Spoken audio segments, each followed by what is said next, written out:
अस्सलामुअलैकुम।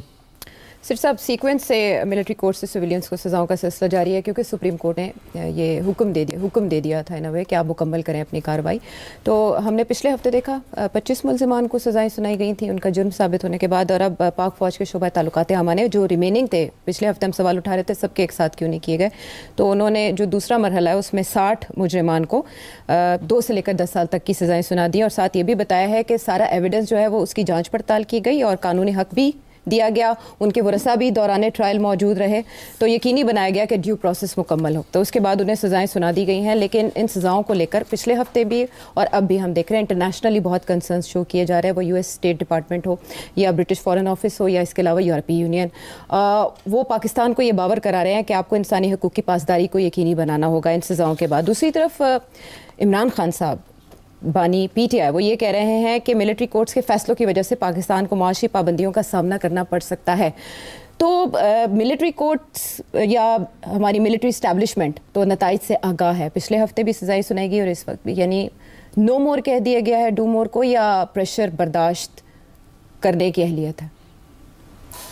देखिए, पहली बात तो मुझे समझ नहीं आई कि पहली जो सज़ाएं हुई वो तो मुझे समझ आ गई थी। जी, क्या समझ आई थी? क्या ये समझ आई थी कि इमरान खान को पैगाम दिया जा रहा है कि हम टफ हैं और हमसे मजाक मत करें, वी मीन व्हाट वी से। जी, तो ये एक फर्स्ट शॉट अक्रॉस द बाउ जिसे कहते हैं। मगर उस वक्त ये कहा गया कि जो बाकी हैं वो इन ड्यू कोर्स उनकी सुनाई जाएंगी, उसको रोक लिया गया।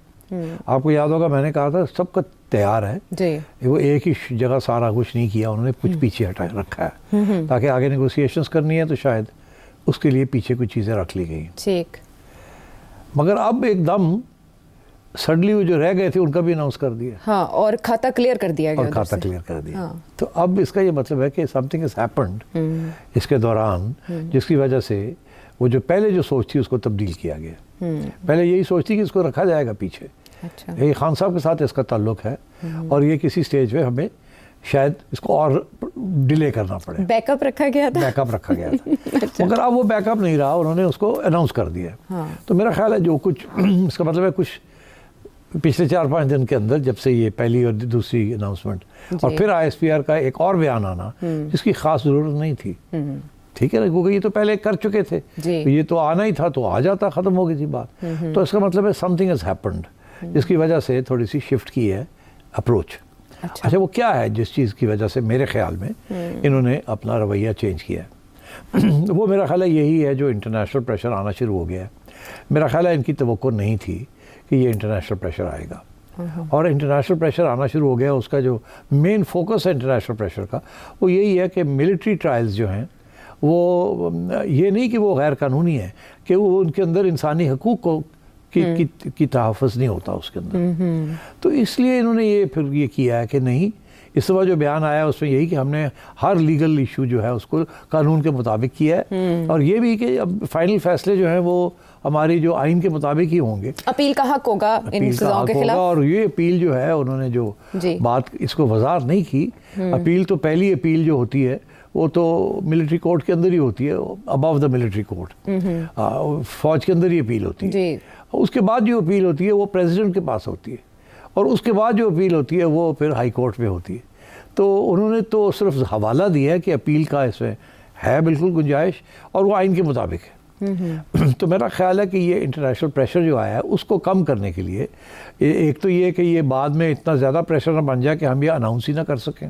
अच्छा। बेहतर यही है कि एक ही खाते में ख़त्म कर दिया जाए इस बात को, और उसके बाद जो है जान छुड़ाई जाए इस चीज़ से। अच्छा। और इसको आइन के मुताबिक उधर रास्ता दिखा दिया जाए कि और भी कोई रास्ता है इसके अंदर जो अपीलें हो सकती हैं। तो मेरा नहीं ख्याल इसका ये मतलब है, आज के जो बयान है आईएसपीआर का, इसका ये मतलब नहीं है कि अब किसी हायर मिलिट्री कोर्ट के अंदर जाएगी बात, या आर्मी चीफ के पास जाएगी या प्रेसिडेंट के पास जाएगी। अच्छा। क्योंकि उसके लिए तो फिर जिन लोगों को सज़ा दी गई है वो अपील करते हैं ना, अगर वो अपील ही ना करें तो कुछ नहीं होता, सज़ा रहती है अपनी जगह पे। जी। तो मेरा ख्याल है दो बातें अब मैं कहूँगा, एक तो ये लोग जिनकी सज़ाएं होंगी इनको अपील नहीं करेंगे। अच्छा। फौज के आगे अपील नहीं करेंगे, दिस इज़ माई असेसमेंट। दूसरी बात है ये इंतज़ार करेंगे कि जो सुप्रीम कोर्ट के आगे जो केस है जी, उसका पहले फैसला हो जाए कि क्या दो बातें हैं सुप्रीम कोर्ट के आगे। क्या एक ये कि क्या सिविलियंस को मिलिट्री कोर्ट्स पे ट्राई किया जा सकता है कि नहीं जी। दूसरा ये कि क्या इन लोगों को इनके जुराइम ऐसे थे जो कि मिलिट्री कोर्ट के अंदर ट्राई हो सकते हैं कि नहीं। अगर इजाज़त है मिलिट्री कोर्ट्स के अंदर किसी किस्म के कानून वायलेशन की, तो क्या ये वो केस थे या नहीं थे। तो मैं समझता हूँ कि ये जो फैसले हैं जब ये सुप्रीम कोर्ट के आएंगे तो फिर जाके ये सारी बात क्लियर होगी।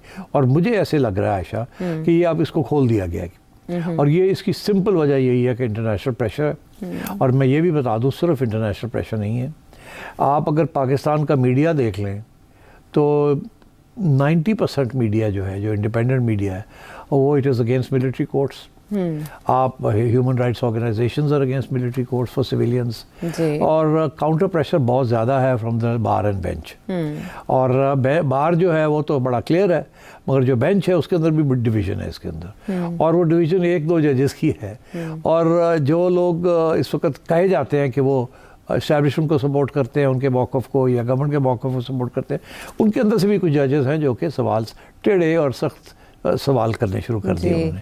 तो मुझे ऐसे लग रहा है कि थिंकिंग फिर से रीथिंकिंग हो रही है एस्टैब्लिशमेंट के अंदर और गवर्नमेंट के अंदर कि जी क्या ये रास्ता जो हमने इस्तेमाल किया था, क्या इसके साथ हमारा मकसद पूरा हुआ है कि नहीं हुआ। मकसद था खान को धमकी देना, खान को सीधा करना, ठीक, और कुछ हाथ में रखनी तलवार, ठीक, कुछ गुंजाइश रखनी हाथ में और उधर दिखाना कि हम करने के लिए तैयार हैं। अच्छा, अब वो तो कर दिया, मगर दो बातें हुई। एक ये कि तवक्को नहीं थी कि इंटरनेशल काउंटर इतना आएगा, तवक्को नहीं थी मेरा ख्याल है। अगर होती तो मैं आपको बताता हूँ इनको क्या करना चाहिए था जो उन्होंने नहीं किया। अच्छा। मैं उधर आता हूँ। तो I give evidence of this. इनका नहीं ख्याल था कि इस किस्म की रिएक्शन होगी, इसीलिए इनके जो स्पोक्समैन हैं उनकी तरफ से बातें आ रही हैं कि क्या बात है कि जब इमरान खान के ज़माने में मिलिट्री ट्रायल्स हुए और लोगों को सज़ा दी गई, उस वक्त तो कोई ऐसा रिएक्शन नहीं आया। वो याद दिलाया जा रहा है कि उस वक्त तो आप बोले नहीं थे, अब तो आप हक में थे। अच्छा, कि आम अदालतों में डिले हो जाता है या जमानतें हो जाती है या मुजरिमों को छोड़ दिया जाता है। तो अब आप कह रहे हैं वो आपकी आर्ग्यूमेंट अब चल नहीं रही है।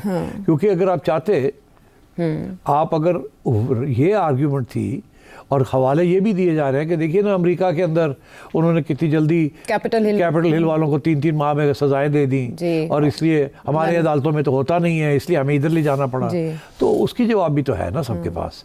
उसका जवाब यही है कि देखिए वहाँ भी स्पेशल कोर्ट्स में हुआ था ना, वहाँ कोई मिलिट्री ट्रायल्स तो नहीं हुए थे ना। तो अब आप भी चाहते तो आप स्पेशल कोर्ट्स बना देते, 3-3 माह के अंदर उनको ऑर्डिनेंस के तहत कहते कि जी इनको ट्राई करें, उनको फैसला करें। तो ये तो सिविलियन कोर्ट्स में भी हो सकता था ना, ये ज़रूरी था इसको मिलिट्री कोर्ट्स में ले जाना। मिलिट्री कोर्ट्स में इसलिए लेके गए कि एक पैगाम देना चाह रहे थे, अच्छा, खान साहब के सपोर्टर्स को भी और उधर खान साहब को भी, कि we will deal with it with an iron hand. Because आप मगर इशू तो खड़ा हो गया है ना, कि इशू ये खड़ा हो गया है कि क्या एक तरफ आप खुद कहते हैं कि एक साजिश थी फौज के अंदर गन डालने की, ख़राब करने की, बगावत कराने की, फिर आप कहते हैं एक मास्टरमाइंड था।